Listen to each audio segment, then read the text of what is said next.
Hi, I'm Leanne. Welcome to Bull House. I'm the director of Thomas Paine Legacy and I run the Museum and Centre for Democracy here at Paine's Lewes home.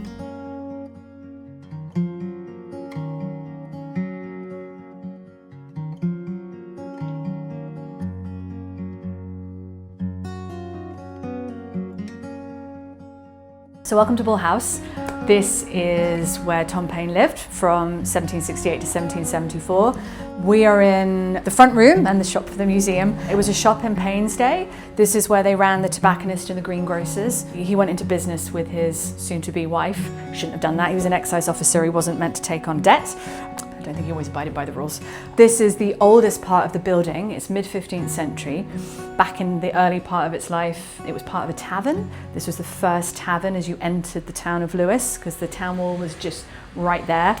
Where we're fortunate today is the layout of the house is largely as it was in Paine's day. A lot of change has happened to this structure over 2-3 centuries before he moved here. In the 15th century, when this was first built, there would have been access to the upper floor. There's gaps in the timbers. These are all original timbers. Stair access would have been right here. But as we go around the building, the layout of the rooms, where the staircases are, is as it was when he was here. But there had been a major renovation a century ago where the building got conserved, cared for. Most of the timbers are original, but the walls were all replaced, as were the staircases. So yeah, I'll show you around the rest of the building. So as you move around the building, it's sort of built in a higgledy-piggledy fashion. Obviously that's not a technical architectural term, but it's grown up over the centuries. This part of the building used to be twice as long, an open floor to ceiling. It used to be a tavern. It was way before Paine's day. When they renovated the building though, a century ago, they found a tobacco grindstone in the basement. So there are accounts that when the tobacco was brought here to Lewes, there was a horse in the basement grinding the tobacco. We do have some original items. This is a first edition of a letter that Thomas Paine wrote to the people of Lewes in 1792. It was after he'd published The Rights of Man. It's after he'd come back, the traitor had returned to the country and then called for the abolition of the monarchy here in The Rights of Man, and he was going to be charged with sedition, and there was book burnings, there were town meetings all over the country, and there was one going to happen here. And he wrote to the people of Lewes, sort of appealing to them, saying, you know, you remember me from my time here and how fair I was in my dealings with you, which I find really interesting because Paine, as far as I'm aware, never actually returns to Lewes. So for everything he'd done over in America, being this famous writer, it was still important to him to communicate back with the place he lived for 6 years. So I just think that's a really interesting choice he'd made there. It still mattered to him. He does actually refer to, as well as having friends, he also refers to having enemies in Lewes too. So I think that's an interesting addition. Some other things we've got that are contemporary, and when you visit it's easy to overlook, are these watercolour paintings that show the Westgate. So just behind you, through the window, there's a wall. That is where the wall of Lewes used to be. And you can see the gates. Now, apparently that was only 10 foot wide, and then, as now, it was a bottleneck for traffic. So just before Paine arrives in Lewes, they pulled down the gate to try to broaden the access. But it's just a reminder that Lewes, like a lot of medieval towns, was a walled town for defensive purposes. And the building to the left of this destroyed gate is Bull House, and this was painted at the time that Paine was living in that building. And you've got a view here of where the wall used to be, so obviously that's not the original wall, but that is the location of the wall. And this side patio area was the garden for Bull House. It's likely where his horse was stabled as a rider. He'd be riding out into the countryside, and so this is likely where his horse was kept. And towards the end of his life, when he's in New York dying, he's cared for by a family initially before he irritates them and they get rid of him. The chap's a vet by the time he gets to New York, but he actually, as a young boy, cared for Paine's horse when he was here in Lewes. So that's quite a nice kind of like a cyclic connection to the story. Yeah, this little boy who cared for his horse cares for him until his family decide they can't handle it anymore. There's quite an extensive basement area that Samuel Olive built in the decades before Paine comes here. likely use of storage. The horse was down there, so it was probably a working space. And the stairs, they were located here, but this isn't the original staircase. This is a similar age, but taken from a different building. So when they renovated the building, they tried to be as sensitive to the architectural period as possible, but he did not, unfortunately, walk on these stairs. And then you come to what might have been his bedroom. And if you think he comes here as a stranger, as an external tenant to take a room, and you're here with a family of 4, one of whom is an unmarried teenage daughter, where would you put the strange man? You don't know. You'd keep them in possibly a room away from the connected family rooms. It's a large space. Possibly this is where Paine slept when he first came to Lewes. But that doesn't mean he actually wasn't upstairs with the family. This is just trying to think about psychologically, how would you use these spaces? And it's what the architect said 100 years ago. So I shall suggest it, but I do want to make it clear we don't know definitively. Lewes has had a radical undercurrent running through it for centuries, even predating Thomas Paine. And he comes here, he takes a room here in Bull House, and he arrives in the middle of a hotly contested election. For half a century, the Duke of Newcastle has kind of controlled who got elected. Elections were certainly not democracy as we would recognise them. Corruption was rife. But that was the first time in about 50 years that the Duke of Newcastle, his power was waning, and it was genuinely up for grabs as to who was going to get elected. And the person presiding over this election to ensure it was fair was Paine's new landlord, Samuel Olive. So he arrives in a house with a man who's very well connected locally, well positioned within the community in terms of the local governance and politics. And he just then gets connected to people locally. He's working as an excise officer. And then Olive dies a year later. Paine makes the interesting choice of going into business with the daughter, who's 13 years younger than him, Elizabeth. And then because he's now a ratepayer, he throws himself into local government. And he spends 6 years here really embedding himself into the community, giving back to it, making it a better place, as well as honing his craft as a writer, how you debate, how you win an argument, and learning about how government and governance works. Because whilst he's here, and I mean, I've got this writing desk and replica quill here, because whilst he's in this building, he writes the case of the Officers of Excise, which is the first example of national unionised action anywhere in the world. I mean, what he does here is really quite extraordinary. Every excise officer in the country signs a petition, kind of begging for fair pay. And the person who is asked to write the argument to accompany it, for some reason, is Thomas Paine. And he writes this pamphlet, making the argument. Interestingly, he doesn't sort of shy away from the fact it's corrupt. He accepts it's corrupt. But then he says, look, what do you expect people to do if they can't feed their children? What do you really expect them to do? And he makes the case for a reasonable increase to their salary, and then makes the point, if you pay them fairly, they won't steal from you, you'll make more money.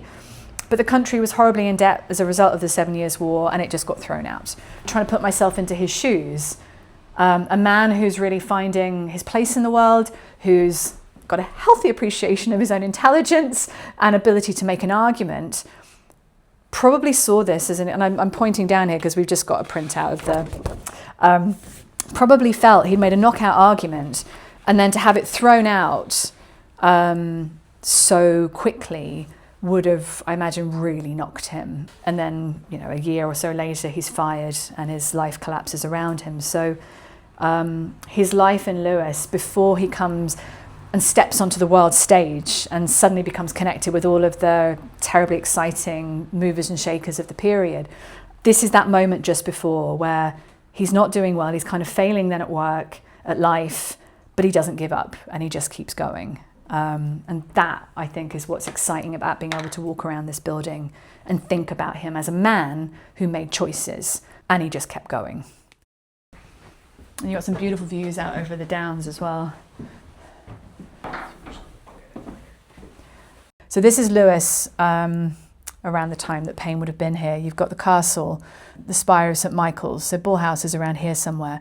This view so the sort of the viewer standpoint, is on Firle's land, which is the sort of the family home of the Gage family. And in a wonderful twist of historical fate, or whatever you want to call it, I love the fact that 5 miles away from where you've got Thomas Paine, you've got the family of the Commander-in-Chief of the British forces in America, just over there. So this is the view from their land. What do we know about this room? Nothing. Now, thinking about the use of the space, I know the shop is downstairs at the front. I know there's a horse in the basement grinding tobacco. I know there are at least five individuals living here. I don't know if there was a servant. There's a little nook upstairs in the attic. Was there a servant sleeping in there? My feeling is that this would make sense as part of the family's personal rooms, but sadly there is no evidence of it. The only thing I can confidently say about the use of this room predates Paine, goes back to the time when it was a tavern. Back when it was first built, we'd have been flying in the middle of the air because of course these floors wouldn't have been here. There's a balcony built in, which actually if you turn around, you can see this is where the balcony was. So it would have been enclosed, and there are still gaps remaining for other slats. So it would have gone all the way across. Possibly they had windows built out. Don't know, can't say that definitively. What's interesting about this part of the building is you've got some Sussex superstitions on the timbers. If you look, the flame-shaped burns, they're everywhere, and they really went to town here. These are not the result of a candelabra being too close to the timber. This is not an accident. This is deliberate scorching of the timber. You'd scorch it, scrape it, scorch it, scrape it to make these marks. And there's a lot over here as well. They believed that if you scorch the timber with fire, you protect it from going up in flames. It's difficult to date because this superstition can be anywhere between the 15th to the 20th century, but I've only found them in this section of the building. So I feel that it would be reasonable to assume that they were made around the time this was a balcony, an enclosed balcony. Why did they do so many? They're nowhere else in the building. Did they have a fire here and they kind of freaked out? I don't know. What adds an additional interesting element is on the floor there might be a witch mark. So this carving, which is certainly carved with intent, might be what's known as a Marian mark. So the X indicates inverted V's for virgin. There should be if it was a traditional Marian mark, there should be another one here, and then that's M for Marian, standing for the Virgin Mary. It might be a Roman numeral. There are makers' marks, builders' marks around this building. It's like IKEA flat pack furniture. When you design the building, you put these Roman numerals so you know which timbers go next to each other. But I can't find another 11 or 9, whichever it would be. For me, this is carved so aggressive, almost violently. It's different to the other makers' marks we've got in the building. And its location between the burn marks, just for me, makes it really tempting to interpret it as more of a witch mark. And to be honest, that's my preferred interpretation, because I know that makers' marks should be just as interesting because they were made by people in the 15th century. But for me, it's just not as exciting as a witch mark. So as a British person standing in the home he lived in Lewes, most British people have never heard of him. He was an extraordinary writer, political thinker. The phrase man ahead of his time is bandied around far too much, but I think where he's concerned, it's an accurate description. He's arguing for things that we are still discussing and not ready for now, like a universal basic income. It's really quite extraordinary. When he goes to America in 1774, he's not known. He's got no real connections. I mean, he's got a letter of introduction from Benjamin Franklin, so he's not quite at rock bottom in his life. But it's beige with praise. The letter from Franklin is basically saying, I've been introduced to this young man. I think he's all right. Maybe you could help him get a job as an assistant teacher. Not even a teacher, an assistant teacher. But within a year, he's the editor of a very successful magazine. that's increasing its readership. And he's beginning to write what becomes, if you ignore the Bible, like the first American bestseller, like Common Sense. When it comes out, it sort of feels like it appears out of the middle of nowhere. It's so well written, people assume Benjamin Franklin wrote it. And he gifts the colonists this language of independence. And for him, when you read it, what comes across so strikingly to me is just the way he writes with such urgency, confidence, and quite frankly, arrogance. There's no doubt in his mind what should happen. He sort of doesn't brook any disagreement. It's quite an exhilarating read, even 250 years later. So I refer to him as a founding father because of the impact he had. And even John Adams, who their relationship was tricky, referred to him as the most influential person in America of the last 30 years when he was writing. And that's quite a statement when you think of the individuals who were around at that time. And he referred to it as the Age of Paine, as well as being a great name for a metal band. That's quite a statement.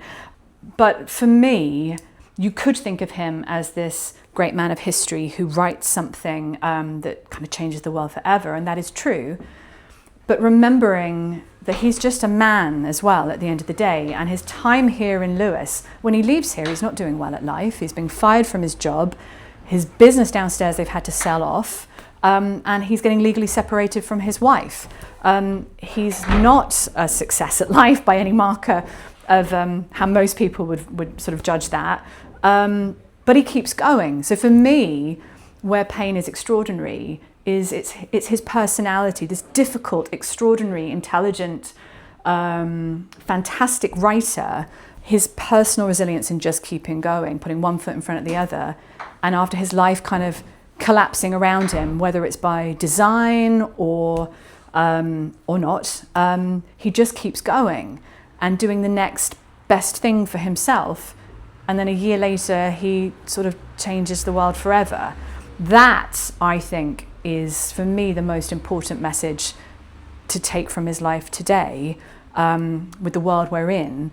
I see him as a starting point. So for me, what I'm trying to achieve here is less about what would he have to say about today. It would be interesting, but is it useful? I think it's far more important to look at his example of active citizenship, taking responsibility, doing what he thinks is the right thing, usually to his own detriment, trying to improve the world as best he can.